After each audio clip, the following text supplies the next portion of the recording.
एक वसी जंगल के दिल में जिंदा कैको, कोयले का एक आजिज परिंदा। उसकी आवाज ऐसी थी जैसे कोई और ना हो। हर सुबह कैको सबसे ऊंचे दरख्त पर बैठता और दिन को खुशामदीद कहने के लिए अपना मधुर गाना गाता था। वो तारीफ के लिए नहीं गाता था, वो किसी को मुतासिर करने के लिए नहीं गाता था। उसने गाया क्योंकि उससे उसके दिल को सुकून मिलता था। उसकी आवाज पूरे जंगल में गूंजी। परेशान जानवरों को उसकी मौसीकी में सुकून मिला। इब्तिदाई उठने वालों को उसकी राग में खुशी मिली। यहाँ तक के Leo the mighty lion king को भी केओ के गाने से मोहब्बत थी। आपका गाना जंगल को पुरसुकून रखता है, लियो ने कहा। कभी गाना बंद न करो। कैको ने शुक्रिया अदा करते हुए सर झुका लिया, लेकिन सब ने उसकी आवाज की तारीफ नहीं की। जंगल में हसद ने हलचल मचा दी। एक हया, कौवा और एक सांप करवा हो गया। उन्होंने कैको के गाने का मजाक उड़ाया। ये हर रोज एक ही गाना है, कौवे ने तंज किया। वो सिर्फ बादशाह को मुतासिर करने के लिए गाता है। सांप को सिसकारा। वो जालिमाना अफवाहें फैलाते हैं। उन्होंने कैको को खामोश करने की कोशिश की।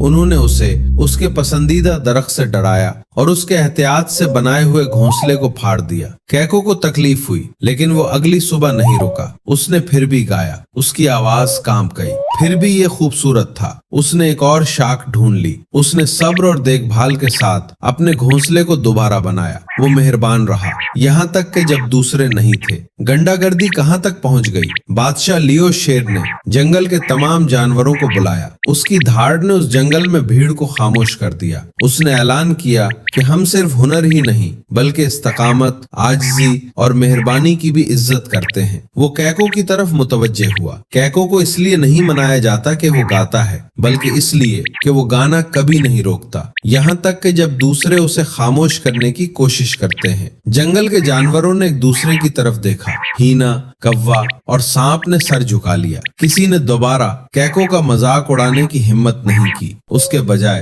वो हर सुबह खामोशी से सुनते थे और जैसे जैसे वक्त गुजरता गया कुछ बदल गया। जो कभी उसका मजाक उड़ाते थे वो उसके गाने के साथ साथ गुमनाने लगे। कैको तारीफ के लिए नहीं बल्कि इसलिए गाता रहा कि ये उसका तोहफा था। हकीकी ताकत रहमदिली, इस्तकामत और अपने मकसद के साथ सच्चे रहने में है, यहाँ तक कि जब दूसरे आपको खामोश करने की कोशिश करें।